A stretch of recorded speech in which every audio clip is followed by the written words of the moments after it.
Isang mapagpalang araw po sa ating lahat. Ako po si Brian si Mendoza. Ito po ang ating daily devotion ngayong araw, March 10, 2025. So ngayong araw po, itutuloy po natin ang ating series which is a seminary edition. Specifically, ang topic po natin for today is about death. So ano ang tatlong uri ng kamatayan?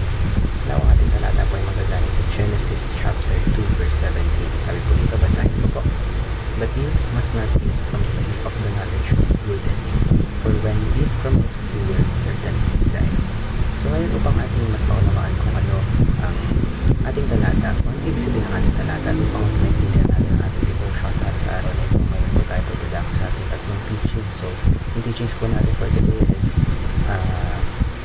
pagpupusan natin yung 3 types of death. So, una po, ito po yung tinatawag natin spiritual death. So, spiritual death po, it is when a person is physically alive but yung spirit niya is separated from God dahil po sa kasalanan. So, meaning, kumbaga you're living without a relationship with God, which leads to emptiness and separation from His presence. Ikalawa po, physical death. So, ito naman po, it occurs when the spirit leaves the body.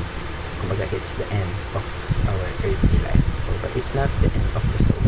So, yung soul po natin, yung kaluluwa po natin, it continues in either eternal life or eternal separation, depending on one's relationship with Christ. Pangatlo po, eternal death. So, ito po yung eternal death. So, this is the final and irreversible separation from God. So, nangyayari po ito when someone rejects God and chooses a life apart from Him, leading to eternal separation after physical death.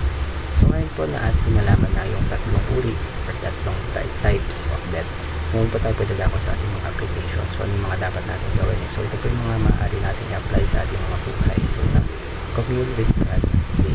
So, dapat let's spend time sa prayer, sa pag-worship, pati na rin sa pagbabasa ng salita ng Diyos para, we stay connected with God. So, sa pamamagitan po nito, matutulungan po tayo to prevent spiritual death and ma-strengthen yung relationship natin with Him. Ikalawa po, put your hope in the return of Christ.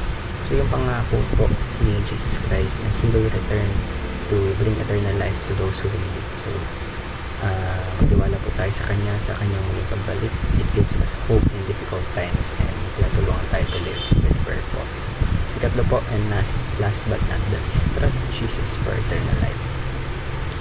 Si Jesus Christ po yung source of eternal life. So, by placing our hearts in Him, by placing our trust in Him, we are assured of life after physical death.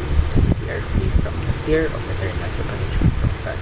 Kapag tayo po ay na kay Kristo, huwag po tayo matakot sa physical death dahil alam po natin na after the physical death is kasama natin ang ating Diyos. Kaya marami po tayong